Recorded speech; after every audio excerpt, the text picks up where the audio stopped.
एक सिख नौजवान को संबोधन करते हुए उन्होंने कहा, fight is about whether he as a Sikh is going to be allowed to wear his turban in India, or he as a Sikh is going to be allowed to wear kara in India, or he as a Sikh is going to be allowed to go to Gurdwara in India. And thus that's what the fight is about, and not just for him, for all religions.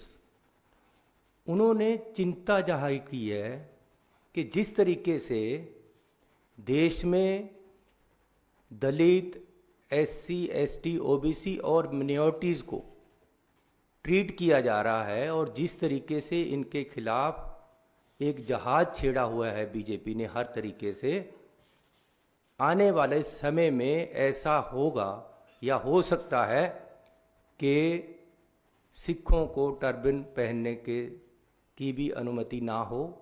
क्या वो होगी या नहीं होगी, ये चिंता जाहिर की है, और एक वैलिड चिंता है।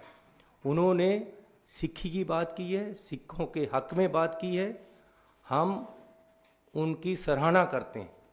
और जिस तरीके से उन्होंने सिख धर्म के प्रति अपनी श्रद्धा दिखाई और श्री हरमंदिर साहिब में जाकर सेवा भी की है, अक्सर जाते हैं, उससे सिख उनसे प्रभावित हैं।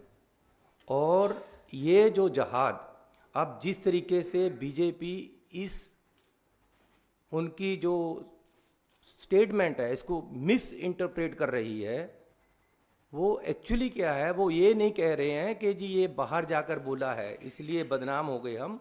एक्चुअली उनको तकलीफ ये है कि राहुल गांधी जी ने सिखों के हक में बोला है। तकलीफ ये है कि इन्होंने सिखों के हक में क्यों बोला, इसलिए लड़ाई दूसरी तरफ से बनाकर सिखों को बदनाम करने की कोशिश की जा रही है और राहुल गांधी जी को बदनाम करने की कोशिश की जा रही है। जो उन्होंने चिंता जाहिर की है वो जायज़ है, और उसके बहुत सारे उदाहरण भी दिए जा सकते हैं मिनॉरिटीज़ में, दलितों में, एसटी, ओबीसी में, कि किस तरीके से मौजूदा सरकार इनको दबा रही है और किस तरीके से इनके साथ व्यवहार किया जा रहा है। जो भी किसानी की बात करता है, जो पंजाब की बात करता है, जो सिखों की बात करता है, जो मिनॉरिटी की बात करता है, जो एससी एसटी की बात करता है, उसको या खालिस्तानी कहा जाता है या देश विरोधी कहा जाता है। ये कोई नई बात नहीं है। अगर राहुल जी ने कहा है तो पूरा पंजाबी लोग और हम सिख लोग उनके साथ हैं और हम उनकी सराहना करते हैं। He framed these issues as part of broader struggle for religious freedom in India. So Rahul ji ने जो बोला है हम उसके साथ हैं, और बीजेपी सिखों की भावनाओं के साथ खेलना बंद करे।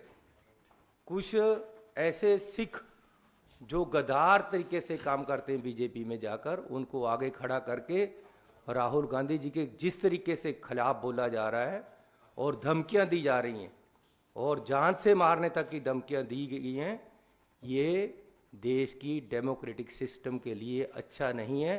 किस तरफ बीजेपी सरकार देश को ले जा रही है ये बीजेपी को सोचना पड़ेगा। और वो जो ये मरवाहा जैसे लोग हैं जिन्होंने उनको धमकियां दी हैं, उसी समय उन पे पर्चा हो जाना चाहिए था कि देश के ऑपोजिशन लीडर को किस तरीके से कि जी जो हाल तुम्हारे पूर्वजों का हुआ तुम्हारा भी होगा। ये धमकियां जो दी गई हैं इन पे उसी समय पर्चा हो जानी चाहिए था, और हम मांग भी करते हैं कि उन पे पर्चा हो। और ये जो सारा कुछ हो रहा है इलेक्शन को देखकर, जो मेन मुद्दे हैं उनसे ध्यान लोगों का भड़काने के लिए, उनकी इंटेंशन डाइवर्ट करने के लिए ये सारा कुछ हो रहा है। मैं पूछना चाहता हूँ कि पंजाब एक खेती प्रधान सूबा है।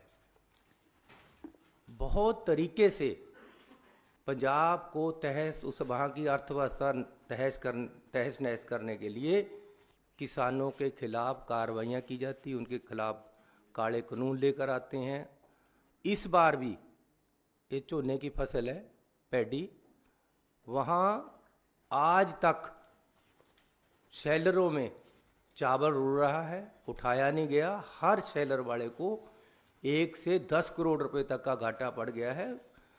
सरकार चाहती है कि पंजाब में खेती ना हो, इसलिए खेती वालों को हैरान किया जा रहा है, उनको परेशान किया जा रहा है, उनके बिजनेस खराब किए जा रहे हैं, उनकी फसल उठाई नहीं जा रही।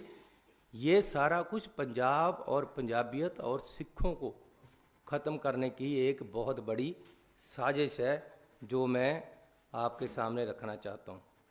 और ये जो बीजेपी वाले कह रहे हैं कि जी बाहर जाकर बोले, प्रधानमंत्री जी बाहर जाकर क्या क्या बोले, इसके भी ज़रा देख लें। चाइना में ये कहा था, अरे भगवान बचाए भाई, पता नहीं पिछले जन्म में क्या पाप किए थे कि इंडिया में पैदा हो गए। ये मैंने नहीं बोला, ये बीजेपी के उस समय प्रधानमंत्री हैं जो आज, उन्होंने बोला हुआ था बाहर चाइना में जाकर। चाइना भी बाहर का देश है, बात अंदर और बाहर की नहीं है। आज मीडिया इतना है कि आप यहाँ बात करो या बाहर बात करो, बात तो चल